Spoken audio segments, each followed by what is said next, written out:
नमस्कार दोस्तों, आप सभी का स्पिरिचुअल स्टोरी पर स्वागत है। दोस्तों, क्या आप जैसा बनना चाहते हैं वैसा नहीं बन पा रहे हैं, या जो आप चाहते हैं अगर वो नहीं हो रहा है, तो आज की यह कहानी आपके लिए ही है। दोस्तों, इस कहानी को ध्यान से अंत तक जरूर सुनिए। दोस्तों, अगर आप इस कहानी को अंत तक ध्यान से सुनते हैं तो आपको इस कहानी से कुछ ऐसा सीखने को मिलने वाला है जो आपको आपकी लाइफ में बहुत काम आने वाला है। इसलिए इस कहानी को अंत तक अवश्य सुनिए। दोस्तों, आज आपके पास जो कुछ भी है वो इसीलिए नहीं है कि आपकी किस्मत में इतना ही लिखा था या फिर आपकी किस्मत ही खराब है, बल्कि वो इसीलिए है क्योंकि आप इतना ही डिजर्व करते हैं। दोस्तों, यह प्रकृति बड़ी ही न्याय प्रिय है। यह उसे उतना ही देती है जितने का वह हकदार होता है। चाहे वो ज्ञान हो या धन, अभी आपके पास उतना ही है जितने की आप हकदार है। लेकिन अगर आपको इससे भी ज्यादा चाहिए तो आपको उसके काबिल बनना होगा। दोस्तों, ऐसा कौन सा गुण है जो आपको काबिल बनाता है? क्या आप उस गुण के बारे में जानना चाहते हैं? अगर आप जानना चाहते हैं तो आप गौतम बुद्ध के जीवन की इस कहानी को अंत तक ध्यान से जरूर सुनिए। दोस्तों, इस कहानी को सिर्फ समझेगा मत, बल्कि इस कहानी को अपने भीतर उतर जाने दीजिए। तो बिना समय को गंवाए चलिए कहानी की शुरुआत करते हैं। दोस्तों, एक बार गौतम बुद्ध को एक सभा में भाषण करना था और जब सभा का समय हुआ तब बुद्ध वहां आए और बिना कुछ बोले ही वहां से चले गए। तकरीबन 100 से भी ज्यादा लोग बुद्ध का उस सभा में इंतजार कर रहे थे और बुद्ध के इस तरह के व्यवहार को देखकर सभी लोग बहुत चौंके, लेकिन किसी ने भी बुद्ध से कोई भी प्रश्न नहीं किया। दोस्तों, अगले दिन फिर से सभा का आयोजन हुआ और दूसरे दिन सभा में लोगों की संख्या तकरीबन घट गई। इस बार तकरीबन 80 लोग सभा में बैठे हुए थे। बुद्ध सभा में आए, लेकिन इस बार भी बुद्ध ने वही किया, यानी बुद्ध इस बार भी आए और बिना कुछ बोले ही वहां से चले गए। लोग दोबारा से चौंके, लेकिन किसी ने भी बुद्ध से कोई प्रश्न नहीं किया। अगले दिन सभा का आयोजन फिर से किया, लेकिन इस बार सभा में लोगों की संख्या और घट गई। इस बार सभा में केवल 50 लोग ही आए हुए थे। बुद्ध सभा में फिर से आए और उन्होंने इधर उधर देखा और बिना कुछ बोले ही सभा से चले गए। उसके बाद कुछ लोग क्रोधित भी हुए, क्योंकि लोगों ने अपना काम छोड़ कर आए हुए थे, लेकिन किसी ने भी बुद्ध से कोई प्रश्न नहीं किया। अगले दिन फिर से सभा का आयोजन हुआ। दोस्तों, आप लोग जो इस कहानी को सुन रहे हैं, आप में से भी कुछ लोग मन ही मन यह कह सोच रहे होंगे कि अरे कितनी बार सभा का आयोजन होगा। और आप लोगों को भी इस कहानी को सुनते वक्त इरिटेशन होना शुरू हुआ होगा। और जिन जिन लोगों को भी अभी इरिटेशन होनी शुरू हो गई है, उन लोगों को तो यह कहानी बड़े ध्यान से सुनकर समझना चाहिए, क्योंकि यह कहानी आपके लिए ही है। अगले दिन फिर से सभा का आयोजन हुआ, लेकिन इस बार सभा की संख्या और ज्यादा घट गई थी, यानी इस बार सभा में सिर्फ 30 लोग ही थे। फिर उसके बाद बुद्ध सभा में आए, मुस्कुराए और फिर से बुद्ध ने वही किया, यानी बिना कुछ बोले ही वहां से चले गए।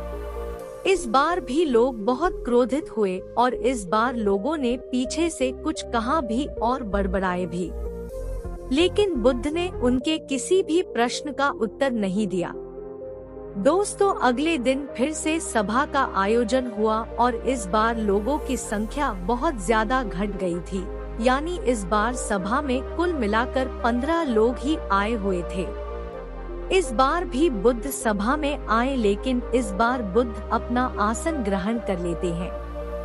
फिर बुद्ध बोले और बुद्ध ने उन 15 लोगों को उपदेश दिया।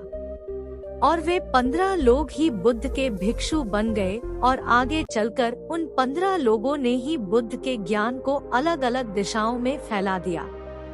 फिर एक दिन बुद्ध से किसी ने पूछा कि बुद्ध आप कई दिनों तक बिना बोले ही सभा से क्यों चले जाते थे? फिर बुद्ध कहते हैं कि मैं उन लोगों को खोज रहा था जो लायक थे। यानी कि पहले दिन 100 से भी ज्यादा लोग आए हुए थे, उसमें से ज्यादातर लोग सिर्फ आए हुए थे। उन्हें मेरे उपदेश से कोई भी मतलब नहीं था, वे बस आ गए थे। और उसमें से ज्यादातर लोग सिर्फ देखने और सुनने आए हुए थे कि सभा में क्या होता है। वे मेरे काम के लोग नहीं थे, क्योंकि वे लोग मेरे ज्ञान को औरों तक नहीं पहुंचा सकते थे।